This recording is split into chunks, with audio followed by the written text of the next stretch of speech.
Hello all good morning అందరికీ. Night ఎప్పుడో train ఎక్కాము. మార్నింగ్ లేచేసరికి ఇలా గ్రీనరీ అయితే మంచిగా కనిపిస్తుంది విండోలోంచి. అప్పుడప్పుడే సూర్య గారైతే మెల్లిమెల్లిగా బయటకొస్తున్నారనమాట.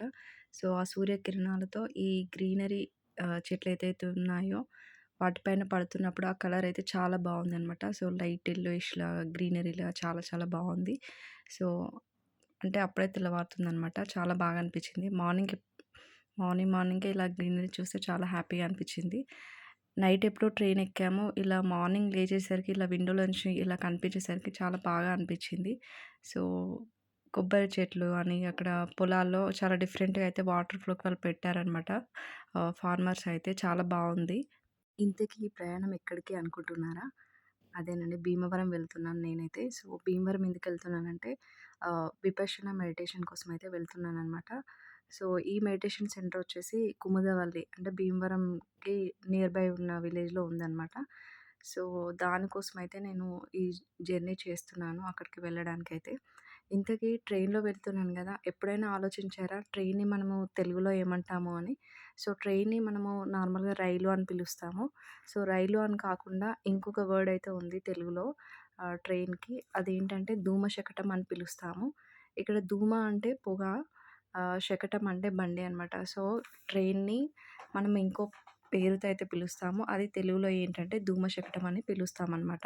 భీమవరం అనేది వెస్ట్ గోదావరి డిస్ట్రిక్ట్‌లో ఒక మెయిన్ సిటీ అని చెప్పవచ్చు. ఇక్కడ చాలా ఫేమస్ టెంపుల్స్ అయితే ఉన్నాయంట. ఒకటొచ్చేసి సోమేశ్వర టెంపుల్.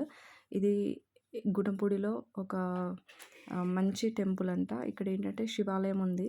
ఇక్కడ శివలింగాన్ని ఒకప్పుడు చంద్రుడు ప్రతిష్ఠించాడని స్థల పురాణం అయితే చెప్తుందని అంటున్నారు. సో, ఈ గుడిని చాళుక్య రాజు అయినటువంటి భీముడు నిర్మించాడని హిస్టరీలో అయితే ఉందంట. దీని ఆధారంగానే ఈ ప్రాంతానికి భీమవరం అనే పేరు వచ్చిందంట.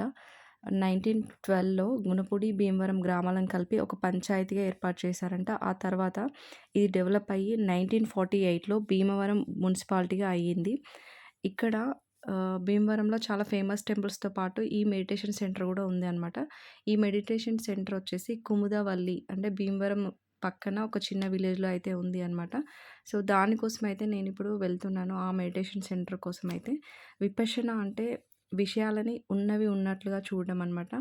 ఇది 2600 ఇయర్స్ బ్యాక్ అయితే మన ఇండియాలో స్టార్ట్ అయిన ఒక ప్రాచీనమైన ధ్యాన పద్ధతి అనమాట.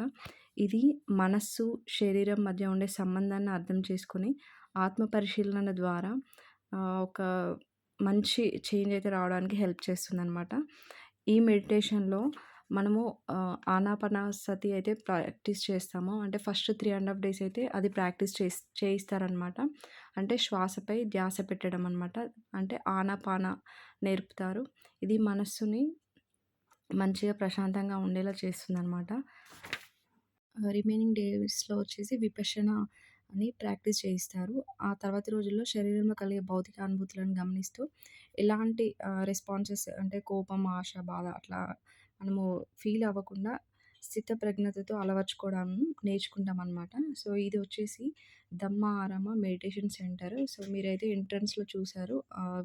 కుందేవల్లి విలేజ్‌లో ఈ మెడిటేషన్ సెంటర్ అయితే ఉంది కదా!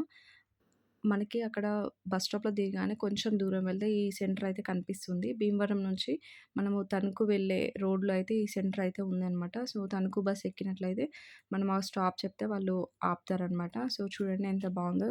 ఈ సెంటర్ అంతా కూడా చెట్లయితే చాలా బావున్నాయి. నేను ఇంతకుముందు కొన్ని సెంటర్స్ అయితే చూసాను. ఆ చూసిన సెంటర్‌లలో ఇదైతే చాలా డిఫరెంట్‌గా అనిపిచ్చింది. ఎక్కడ చూసినా గ్రీనరీ అనమాట. చాలా బావుంది. ఆ సెంటర్స్ కూడా బావున్నాయి. కాకపోతే ఏంటంటే, ఇక్కడ నాకెక్కువ అరటి చెట్లయితే కనిపిచ్చాయి. సో, ఆంధ్రాలో మాక్సిమం అయితే ఈ అరటి చెట్లయితే ఉంటాయి గదా! చాలా బాగా అనిపిచ్చింది నాకైతే. ఎక్కడ చూసినా అంటే ఈ వెజిటబుల్స్ కానీ, అరటిపళ్ళు గానీ, సపోటా ట్రీలు గానీ, నెక్స్ట్ పనస అయితేనేమి అన్నీ ఆల్మోస్ట్ వెజిటబుల్స్, ఫ్రూట్స్ అంటే వీళ్ళకి ఇక్కడే దొరుకుతాయనమాట. వచ్చే సాధకులకు కూడా ఇక్కడ వాళ్ళు స్వయంగా పండించినవైతే ఆహారంలో అందిస్తారనమాట. చాలా బావుంది మెడిటేషన్ సెంటర్ అయితే. మీరు ఇందాక వీడియోలో చూసినట్టయితే డైనింగ్ హాల్ కూడా కనిపిస్తుంది గదా! సో, ఆ డైనింగ్ హాల్‌లోనే సాధకులైతే భోజనం అయితే చేస్తారనమాట. మొత్తము ఇది 10 డేస్ కోర్స్ అనమాట. సో, 10 డేస్ కోర్స్‌లో గూడా మనము ఎలాంటివైతే అంటే మొబైల్స్ మనకి అలో ఉండదక్కడ. వెళ్ళిన తర్వాత వాళ్ళు డిపాజిట్ అయితే చేయమంటారనమాట. సో, డిపాజిట్ చేసేసి మన కోర్స్ అయితే స్టార్ట్ అయిపోతుందనమాట. చాలా మంచి వండర్‌ఫుల్ ఎక్స్‌పీరియన్స్ అయితే మనము ఈ విపశ్యన ధ్యాన పద్ధతి ద్వారా అయితే మనం పొందవచ్చనమాట.